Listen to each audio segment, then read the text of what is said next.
तो दोस्तों ये वही सेट है, किसी ने ये Realme C2 जो मैंने वीडियो में आपको एमएमसी निकाल के दिखाया है, तो किसी ने इसका सॉफ्टवेयर वगैरह किया हुआ है। मेरे पास आया तो ये ऑटो एमटी के पोर्ट में आ रहा था। तो आईएसपी से मैंने चेक किया तो एमएमसी मतलब खराब दिखा रहा था, डेड दिखा रहा था, कनेक्ट नहीं हो रहा था। तो उसके बाद मैंने इसको जो ट्रैक में चेक किया उसमें भी ये एरर दिखा रहा था कि एमएमसी खराब हो चुकी है। फिर ये ब्लैक टेस्टर थी, मैं इसको मैंने निकाला, निकालने के बाद एक 64 बॉक्स में मैं इसको चेक करूंगा। और चेक करने के बाद देखते हैं एमएमसी ठीक है या नहीं। अगर ये एमएमसी ठीक है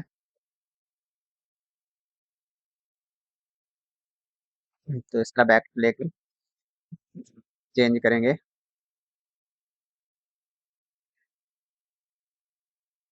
ठीक है, बॉक्स खुल चुका है। यहाँ से हमने इसको कनेक्ट किया। उसके बाद ये एमएमसी है इसलिए हम इसके एमएमसी पे टिक कर देंगे। यहाँ से रीड एंड्रॉयड इंफॉर्मेशन, और यहाँ पे इसको टिक कर देंगे, एमएमसी पे जाएंगे, इन्फो लेंगे एक बार।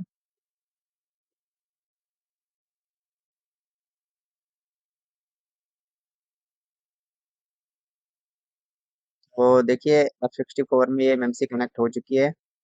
आईएसपी से मैंने किया था तो ये फेल्ड हो रहा था, और जीटैग में मैंने आईएसपी से किया तो ये एमएमसी डेड दिखा रहा था। तो अभी इसमें कनेक्ट हो चुकी है, ठीक है। अभी इसका हेल्थ देखिए, हेल्थ इसकी जो है ओके है, नॉर्मल है, कोई प्रॉब्लम नहीं है। और इसका इन्फो देख ले रहे हैं, एमएमसी कनेक्ट सक्सेसफुली। और ये इसका देखिए यहाँ पे, ये इसका device not boot enable, partition में जाएंगे। यहाँ पे देखिए डिवाइस नॉट बूट, ठीक है। इसका बूट कॉन्फ़िगरेशन जो है वो करेक्ट है। ये किसी ने सॉफ्टवेयर ट्राई किया या फॉर्मेट वगैरह किया होगा, उससे हो गया होगा। तो अभी क्या करेंगे, इसका ये जो येलो कलर का आपको दिख रहा है इसका बैकअप ले लेंगे हम सिक्योरिटी के लिए। यहाँ पे गए, यहाँ पे गए, उसके बाद ये फोल्डर क्रिएट किए, ठीक है, सेव कर लेंगे।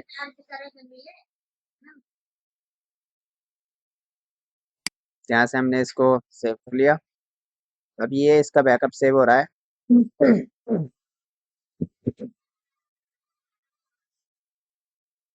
तो अगर इसका फॉर्मेट किया होगा, किसी ने फॉर्मेट करके फ्लैश किया होगा या कुछ किया होगा, तो इसमें अगर बैकअप इसका हम रीड कर रहे हैं, अगर बैकअप राइट करने से इसका IMEI आ जाएगा तब तो ठीक है, नहीं तो इसको रिपेयर करेंगे हम।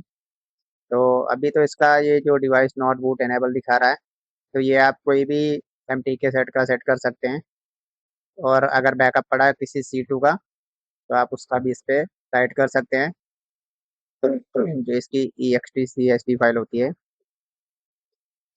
तो अभी मेरे पास इसका जो सेम एक C2 का पड़ा हुआ है बैकअप, तो उसका मैं राइट कर दूंगा। तो अभी यहाँ पे देखिए सक्सेसफुल हो रहा है।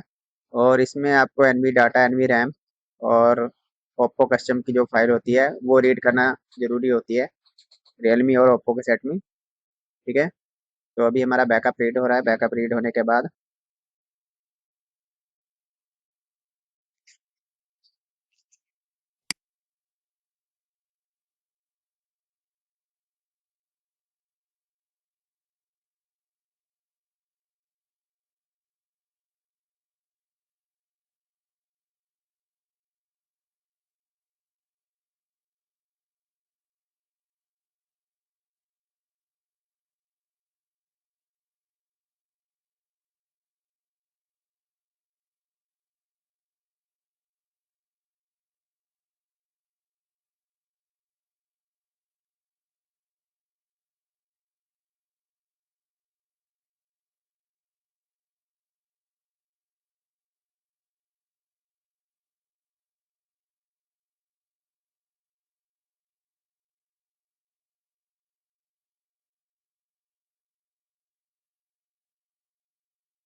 वो इसका बैकअप देखिए रीड हो चुका है।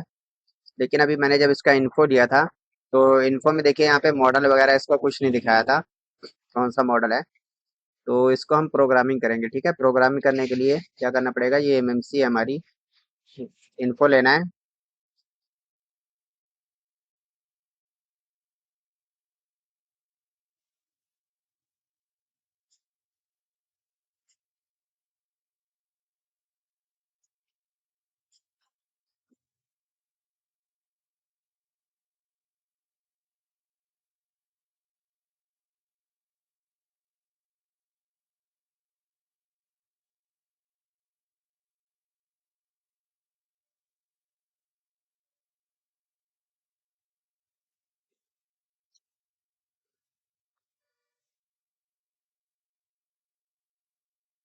तो यहाँ पे देखिए इन्फो ले चुका है, लेकिन इसका मॉडल नहीं दिखा रहा है, ठीक है।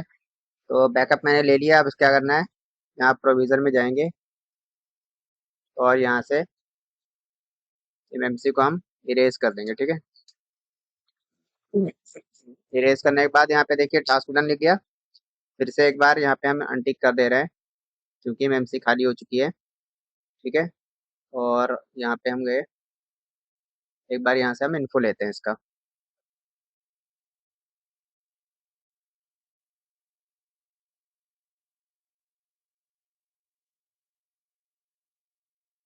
ठीक है, तो ये देखिए इसका जो बूट वन, बूट ए, बूट बी, यूजर डाटा जो होता है फाइल, तीनों इरेज हो चुकी हैं।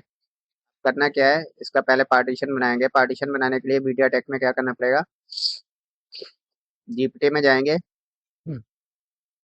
और इसकी फ्लैश फाइल RMX 1941, तो इसकी फ्लैश फाइल मैंने डेस्कटॉप पे रखी हुई है, ये यहाँ पे, ठीक है। और इसकी जो स्कैटर फाइल है, वो हम इसमें जीपीटी में जाके राइट कर देंगे, ठीक है। सिलेक्ट करने के बाद यहाँ पे देखिए प्राइमरी सेकेंडरी दोनों सक्सेसफुली हो गई हैं। एक बार फिर से इन्फो लेंगे। ये राइट होने के बाद इन्फो लेना, तो आपको पता चलेगा कि वहाँ पे पार्टीशन बन चुका है या नहीं बना, ठीक। इसकी हेल्थ नॉर्मल है। तो अभी यहाँ से देखिए, जो इसका ये पार्टीशन पहले जैसा था, सेम वैसा पार्टीशन बन चुका है। अब इसमें हम क्या करेंगे, यहाँ पे यूज़र में जाके डबल क्लिक करेंगे और स्कैटर फाइल फिर से राइट करेंगे, ठीक है। राइट पे, यहाँ पे क्लिक करने के बाद यस करना है, फिर यस करना है।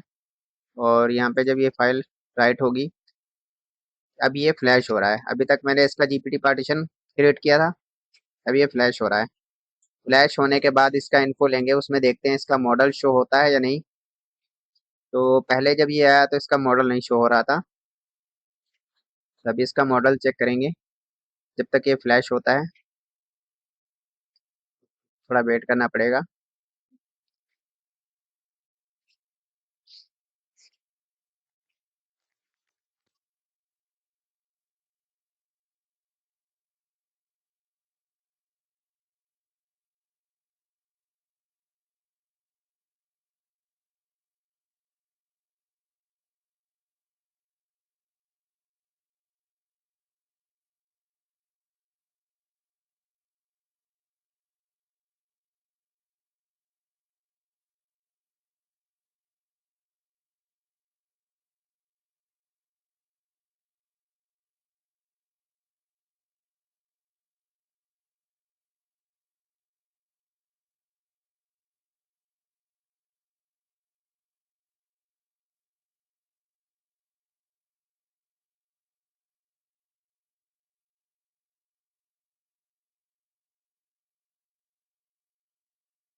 तो देखिए यहाँ पे मैंने इसका सॉफ्टवेयर कंप्लीट कर दिया, और ये इसका जो मैंने फ्लैश फाइल डाली है, फ्लैश फाइल में इसका देख लीजिए, सीपीयू टाइप और इसका जो इंफॉर्मेशन है सारी इसमें शो हो चुकी है। पहले ये नहीं शो हो रहा था।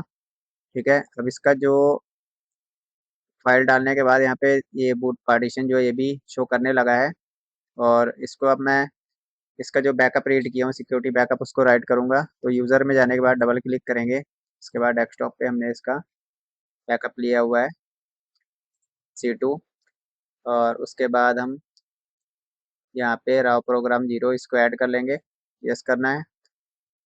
यहाँ पे फाइल ऐड अभी नहीं दिखाया है, तो फिर से हम एक बार फाइल ऐड करते हैं, डबल क्लिक करते हैं। उसके बाद फोल्डर 3 2 ये फाइल इसको हम डाल देते हैं इसमें, यूज करते हैं।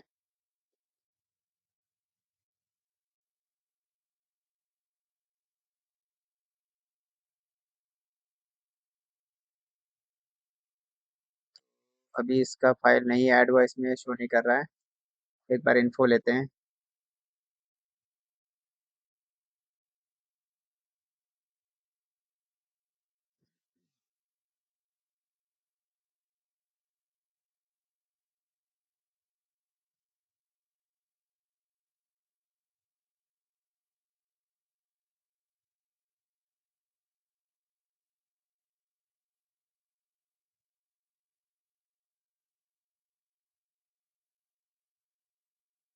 एडिशन में जाएंगे, उसके बाद यहाँ से डबल क्लिक करते हैं, फिर से इसकी जो फाइल है उसको हम टिक करते हैं, यस करते हैं। तो यहाँ पे टिक नहीं लग रहा है, इसकी फाइल ऐड नहीं हो रही है। तो हमें करना क्या है, अब इसमें हमें one by one file add करेंगे। तो ये ओप्पो कस्टम की फाइल जो है इसको मैं यहाँ से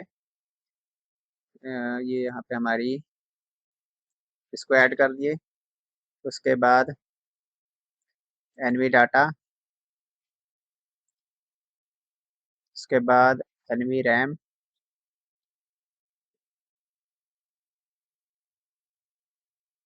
ये इतनी फाइल हमने इसमें सेलेक्ट कर ली। ठीक है, उसके बाद इसको हम राइट कर देते हैं।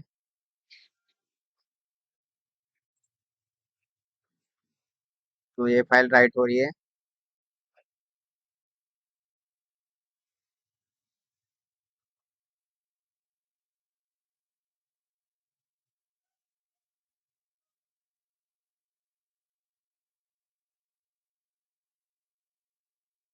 ये तीनों फाइल राइट करने से जो ओप्पो कस्टम फाइल मैंने डाली है इससे जो सेट ऑन करते तो एरर आएगा ओप्पो कस्टम का, तो वो इससे एरर आपका हट जाएगा। और ये जो एनवी डाटा एनवी रैम है नेटवर्क और आईएमई नंबर की फाइल होती है, तो इसको हमने इसमें राइट कर दिया।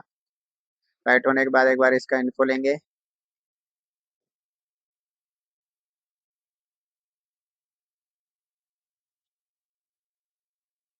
अभी इसमें Oppo custom NV data write हो चुकी है, एनवी रैम राइट हो रही है।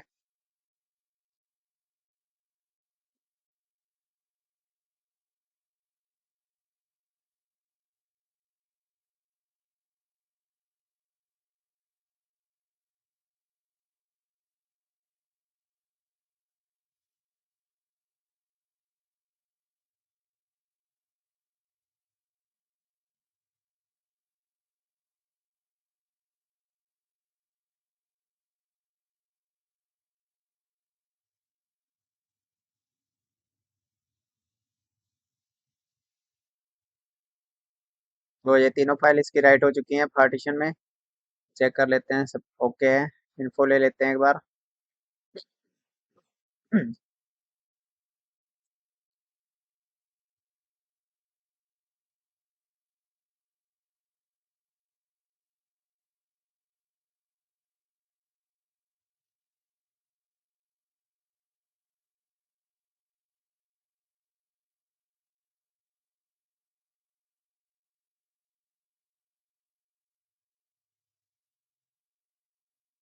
तो ये देखिए यहाँ पे इसका जो है फ्लैशिंग कर दिया मैंने, इनको ले लिया, सब ओके है। हेल्थ इसकी नॉर्मल है। और उसके बाद इसका बूट कॉन्फ़िगरेशन एक बार हम यहाँ से राइट कर ही देते हैं, जो बैकअप लिया था मैंने, क्योंकि फ्लैश करने के बाद ये ऑटो हो गया था।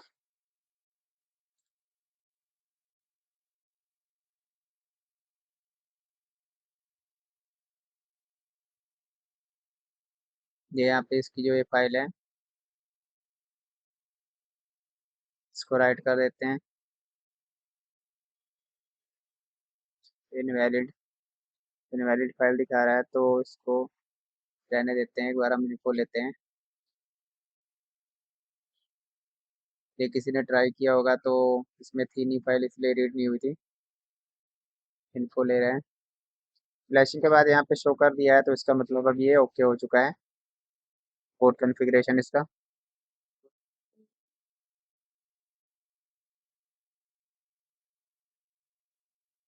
ठीक है। तो अभी इसको एमएमसी को हम बोर्ड पे फिक्स करके सेट ऑन करके चेक करेंगे।